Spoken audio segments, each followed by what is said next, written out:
Hi you guys, welcome back. So today we're going to be talking about Tamar Braxton, and if you guys don't know who that is, she's a sister of Toni Braxton, who is an American singer, songwriter, actress, and television personality. Toni Braxton sold over 70 million records worldwide and is one of the best-selling female artists in history. She also won 7 Grammy Awards, 9 Billboard Music Awards, and 7 American Music Awards. And Tamar Braxton and Toni Braxton were both in a sister-based group called the Braxtons. But after a while, Toni Braxton will move on to pursue a more lucrative solo career on her own. Tamar's singing career has been on and off, but she has also been busy with reality TV, and since she's so good at reality TV drama, when the most recent news about her having an accident which involved disfigurement of her face and some missing teeth, people quickly took to social media questioning what actually happened, and with some people even speculating that she's doing this to cover up some recent plastic surgery.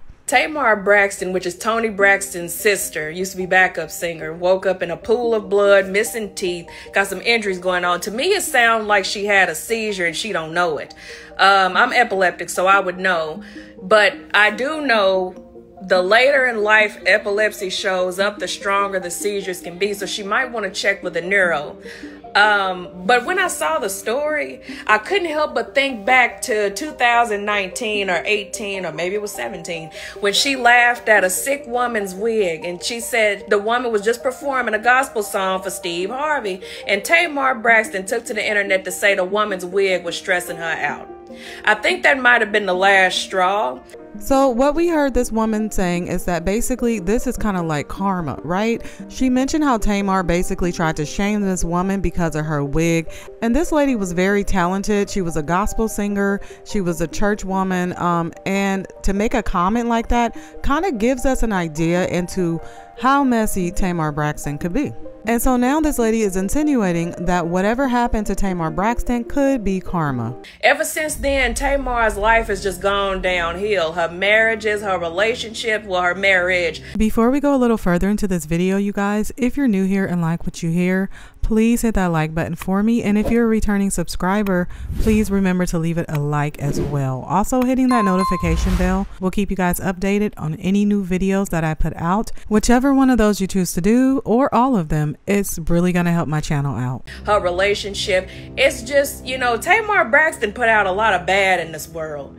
She never had anything nice to say about anybody. She's always laughing at the way somebody look. And now the Lord has taken your teeth. The Lord has, you know, given you some facial things that you get, you know, you going through some cosmetic things that you can't control because you've laughed at other people for the way that they look and they couldn't control it.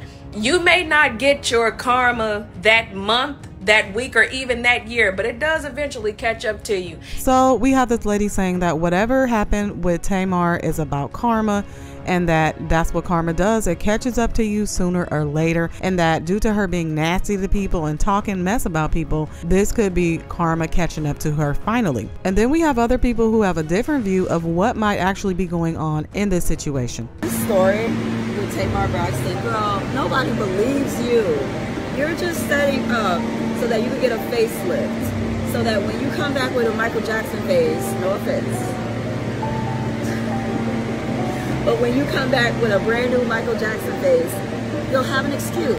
So this lady's take on the situation is that Tamar is just setting up a scene so that when she emerges from her plastic surgery and what's really going on behind the scenes, that the excuse for her having reconstructive surgery would have already been out there, been circling around, that, you know, she hurt herself, she got into an accident, and that's why she has a new face, a new nose, new teeth, whatever the case may be. But honestly, looking at Tamar Braxton, she looks like a very beautiful woman. I don't understand why she would want to have reconstructive surgery. What more would she need to aspire to? But then again, when you're living in Hollywood and you're living that Hollywood life, you know, they always think they need to look better and better and better. So this is another take on the situation of what could possibly be going on with Tamar Braxton. Now, I don't know what's going on along with everyone else, but this is something that Tamar Braxton posted on social media about the situation. And so this is what she wrote.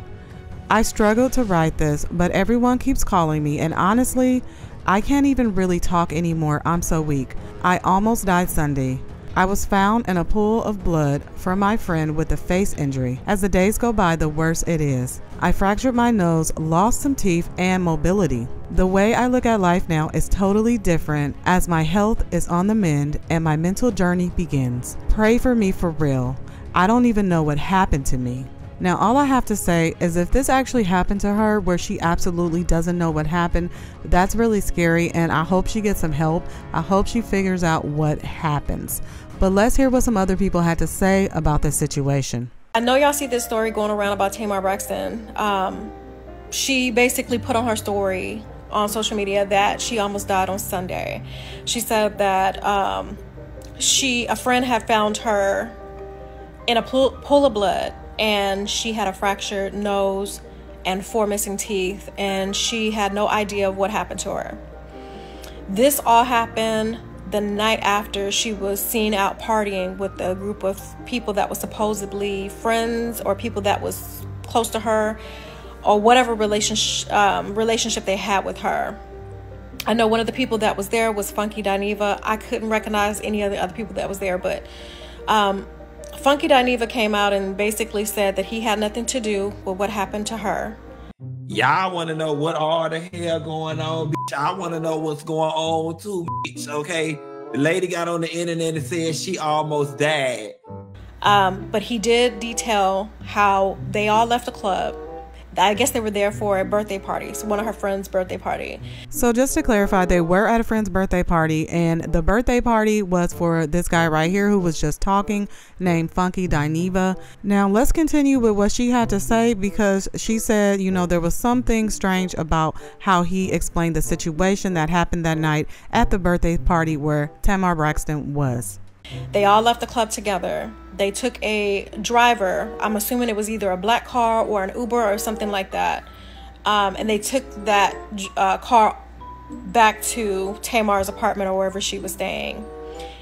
He did state that he left directly after that he never went up to her apartment, which was questionable to me, because are you trying to give yourself an alibi about where you were? We went out Saturday night. We went to the Roof Chris. We ate. We had a good time. She was like, let's turn up for your birthday. We went down to the V12. Shouts out to Vinny and all the people at V12. That's the video y'all saw. Or whatever, with us walking in, them making a whole lot of noise. We left there. We all got in the car together. The car dropped us off at Tamar house. I didn't go upstairs. I went to my car. I went and met James Knox at BJ Rooster, and I came home. One thing I noticed, he didn't even say my friend got hurt. I went over to see my friend to see if she was okay. He kept calling her that lady. I don't know what happened to that lady. But when I watched that video back with them in the club, Tamar she was trying to be like supportive. She was loving, hugging on them like they were friends. I promise you, on Isaac's life, I don't know what happened. The lady ain't told me nothing. So where did this lady come from? Like, it just gave the appearance that he didn't look at her as a friend. And furthermore, he didn't even look like he wanted to be there at the club that night anyways. It was just off. But one thing he did not say was who may have went up with her, if anybody. He didn't say, oh, we all left shortly after we got back to her apartment. None of us went up with her. He didn't say where the other people in the car, where they went. Did they go in with Tamar? And if they did, who went in with Tamar? But the crazy part about this is, I keep telling people, be careful of the company that you keep around you. You have to watch the people that you keep in your close circle. But every time I say that to somebody, they always tell me, keep your friends close and your enemies closer. I don't live by that. I don't believe in that. If I smell something off with somebody who's around me, you cannot be in my circle. Now, I totally agree with her on this one, because just because it's a saying and it's been around for a long time, it doesn't mean you should go by it, okay? Obviously, you're not going to be close with your enemies. Yes, keep an eye on them, keep tabs on them, I would suggest, but don't sit up there and have them around you every day acting like they're your friends and like they're actually welcomed in your circle, when you know deep down that this person doesn't mean you any good, maybe jealous of you, envious, whatever the case may be, but they are not there for you. So yeah, yeah, definitely keep your enemies away at a far distance. But let's hear what else he had to say about the party that night. The next day when I woke up, I had a text message from Tamar at 10 in the morning that said, "Can you give me Dr. Heavenly phone number?" I did not think anything of it. People ask me for her number all the time. And then the next thing I know, folks is sending me this thing on the internet where the lady said she almost died and she was laying in a pool of blood. I know some of y'all are gonna be committed to thinking I'm lying, and y'all gonna be committed to thinking I'm biased, and y'all are gonna be committed to thinking I'm covering up something. And I promise you, I swear to God, on my mother, I don't know what happened. Now, I don't know this guy, never heard of him, you know, this is my first time ever hearing about him, but something about this video he made really stood out, okay? The way he's moving his head a lot, looking around a lot, the way he is scratching the back of kind of his ear and his neck is kind of giving not telling the full truth vibes, okay? Now, I'm not throwing anything on him or accusing him of anything, but he could know more about the situation that he doesn't want to disclose. Okay, I'm not saying he was guilty in it or anything like that, but he could know. Obviously, he's in the scene. He knows what's going on behind the curtain. So I think he knows more than what he's saying, but he's probably not going to say anything, of course, because that could either endanger someone's lives or just give up too much personal information of somebody. And then on the flip side, this could all be a publicity stunt. Okay, it is Hollywood. So, you know, want to get her name out there circulating. He could be helping to do that as well. So it could be a number of things. I don't know what happened. And that's the God honest truth. Now I know for some of y'all, that's not going to be good enough, but you're going to have to make it enough. I keep telling people, be careful of the company that you keep around you. You have to watch the people that you keep in your close circle. But every time I say that to somebody, they always tell me, keep your friends close and your enemies closer. I don't live by that. I don't believe in that. The lady just said she needed Dr. Heavenly phone number. So that's that on that. I hope we can put that to bed. I know what y'all know. If I smell something off with somebody who's around me, you cannot be in my circle. I don't have time to try to have fun with the people that I do consider friends and have to watch you at the same time. Well, you guys, that's it. Let me know what you think happened with Tamar Braxton. Do you think it's a publicity stunt? Do you think it's for attention? And honestly, I think that's kind of sad when people go straight to, oh, she just wants attention. It's kind of like the boy who cried wolf, right? They've done things so many times that when something really happens, people don't believe them. Is this a case of that? Let me know down in the comments.